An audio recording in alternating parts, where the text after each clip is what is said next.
Hola, soy Maximiliano Pámanes y hoy hablaremos de la economía del deporte y el espectáculo. El deporte es una actividad o ejercicio físico en donde se pueden competir y poder comparar las habilidades, la destreza y la capacidad física. El impacto del deporte en la economía ha aumentado exponencialmente.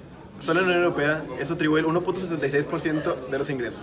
Uno de los propósitos de la economía es hacer más con menos. Esto lo podemos ver con el equipo de Leicester City. Era un equipo de mediana tabla que en el 2017 quedó en casi último lugar, a punto de descender. A lo que ellos dijeron, ocupamos menos jugadores, pero tenemos muy poco presupuesto. Entonces, uno de los visores que se encargan de ver los jugadores, estadísticas y todo lo demás, vio que el jugador con más intercepciones de la liga francesa era un N'Golo Kanté, que nadie sabía ni quién era, ni de qué equipo era, y no era tan conocido. Entonces decidieron comprarlo, porque decían, vale 8 millones, y creemos que si tiene tantas intercepciones, nos puede servir.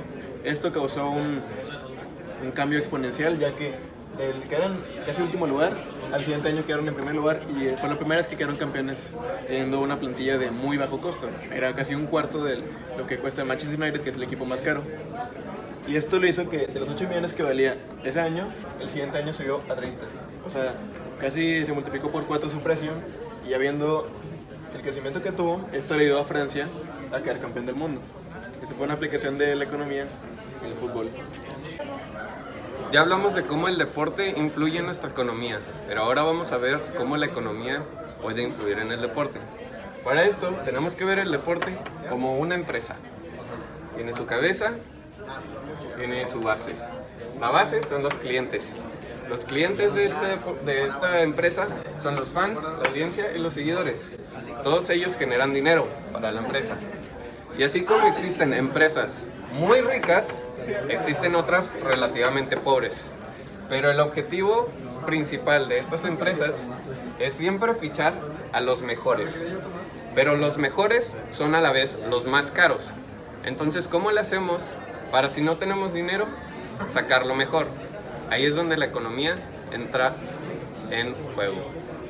Dentro del deporte es necesario observar qué características son las que necesitamos para conducirnos a las victorias, porque estas victorias nos van a generar ingresos, nos van a generar fans, nos van a generar seguidores y todos ellos nos van a generar ingresos. Entonces, ¿cómo logramos esto? Pues bien, como ya mencioné, tenemos que buscar los factores que encajen con nuestra descripción de cómo podemos ganar. Y esto se logra a través del estudio de una base de datos que se puede generar. Si es que no existe, se hace, y ahí es cuando entra en papel la estadística. Se acomodan los datos para poder analizar y poder elegir a nuestros jugadores que cumplan con las características que necesitamos para llevarnos a la victoria. Y esto se puede lograr ya sea con un presupuesto muy bajo o un presupuesto elevado, pero si dos jugadores cumplen con las mismas características y hacen la misma función o casi lo mismo, entonces si te puede salir mucho más económico comprar un jugador, vas por esa opción. ¿Qué significa eso? Tenemos que maximizar la función con nuestro máximo presupuesto. No podemos comprar jugadores excesivamente caros si no tenemos el dinero solo para ganar, si en realidad si compramos otro jugador también nos va a ayudar a ganar. El espectáculo o el entretenimiento puede ser algo más que mera diversión.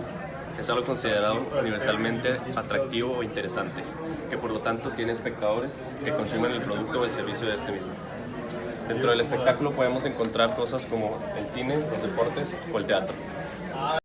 Vemos que hay gran influencia del deporte y del entretenimiento en la economía global, como dijeron mis compañeros, y esto estudia las finanzas de varios países, invierten dinero en el deporte y en el entretenimiento.